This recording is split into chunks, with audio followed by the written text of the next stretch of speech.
Hey, John. Hey, Mike. You finished animating for today? Yeah, I got the last few frames I wanted to complete down. It's all set. That's good. Say, I found this little ring in a drawer and a worn-down letter. Why is that of importance to you? I don't know, it's just... I never seen anyone named Carol around this building, I guess. Carol? Only Carol I know in this department is an urban legend. Really? You haven't heard? Nope. Not in my 2 months of working for Disney have I heard of an urban legend named Carol in the animation department. Okay. I gotta tell you about it then.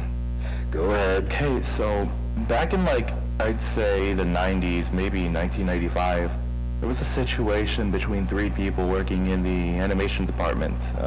One's obviously Carol, no doubt. The other was named Terrence, and final one named Evelyn. Go on. Now, Carol and Evelyn were pretty close together. They collaborated on frames, did work for one another, were pretty much seen as best friends around the workplace.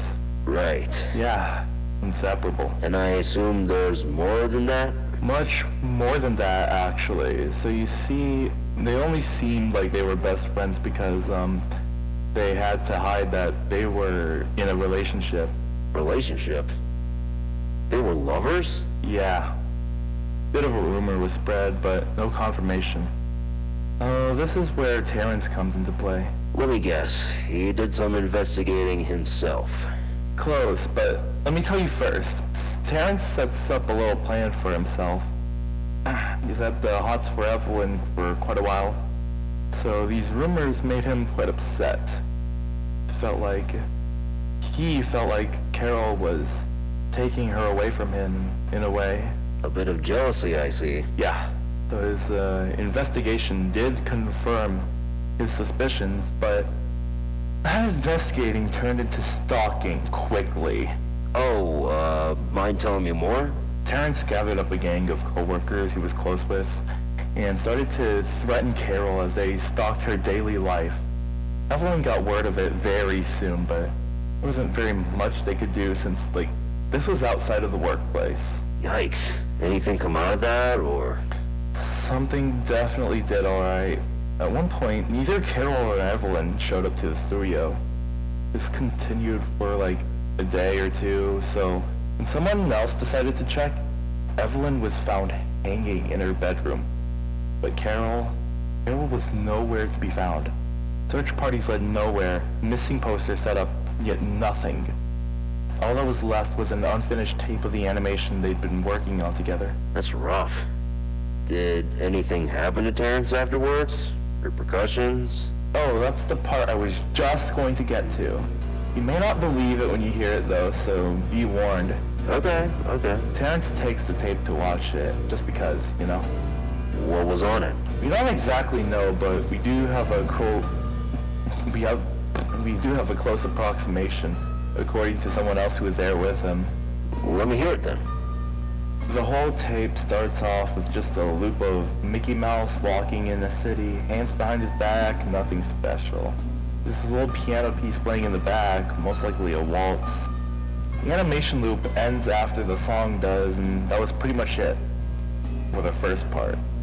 The first part? Yeah, according to a witness, a little photograph of Carol appears on the screen after a few seconds of darkness. Yeah? A recording of Carol's voice went into this, monologue about, how she just wanted her and Evelyn to be happy, yet nobody seemed to want that for them. Ooh? Okay, so then, as the witness states, her voice suddenly sounded like it was not just coming from the speakers. It genuinely felt like Carol herself was in the room with them. She, screamed at Terrence, declaring that he would, learn what real suffering truly was for a change. And so, Terrence, he looked back at the witness, but then he felt a pull that, turned his head back to the screen. By then, that animation loop was back on, but it was like Mickey running while looking straight at Terrence with a crazed look on his face. the backdrop distorted in ways that the witness couldn't make out. There was the blaring screams that sent the witness running out of the room. Got to a place where the screams couldn't hurt his hearing. You see, the more you tell me about this, the more I find it harder to believe that this actually happened. Be a realistic story, huh?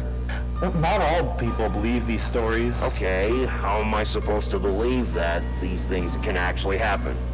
This just feels like one of those ghost stories you tell at the campfire. And I'm not done fucking telling it. Jesus Christ. Let me finish, okay? Okay, fine. Finish your story. Okay, so... and where was I? Alright. Once the witness was at the safe spot, the screams just stopped. Not long after, he heard Terrence bust through the door, screaming the phrase, "Real suffering is unknown," before causing a scuffle. A scuffle that happened before a gunshot sounded. The witness ran back to check. And so, it turned out that Terrence shot himself with a security guard's gun. He goes back into the room where the tape was playing, and all of a sudden, Mickey Mouse's distorted face was spitting on the screen. It was like a sort of carnival-sounding theme playing in the back. Apparently the tape itself was never found afterwards, and the witness that saw everything still wishes to remain anonymous. I've literally never heard of this. Ever. You're talking crazy. Again, you don't gotta believe the story. I just wanted you to know the context. Alright, damn. Alright, let me get to the last part of the story, and we can get this over with. Are you not going to interrupt? I won't interrupt. Okay. Okay. Eventually, a few years later, a broadcast on the Disney Channel was hijacked. We were in the middle of some commercials when, out of nowhere, it just stopped. Like, a mangled version of the character Oswald appeared over, like, a fiery screen, and Minnie Mouse faded in front of him. But it wasn't how anyone would really draw Minnie. It was how Evelyn used to draw Minnie back when she was alive. The glasses and the hair and whatnot. And so Minnie was like shown transforming into like this demonic entity and then just tearing apart Oswald, who screamed over a memoriam of both Carol and Evelyn. Nobody knows where the signal came from to this day, and Disney themselves ended up trying to sweep the whole incident under the rug. Okay, I remember that part actually happening. But everything else seems suspicious. Even if connected. Okay, listen. I have to come home late because I spent time telling you this story. The least you can do is make sure you've listened. Yeah, I guess you're right. Sorry for wasting your time. Alright, apology accepted. Now I gotta go. See you tomorrow, John. Bye, Mike.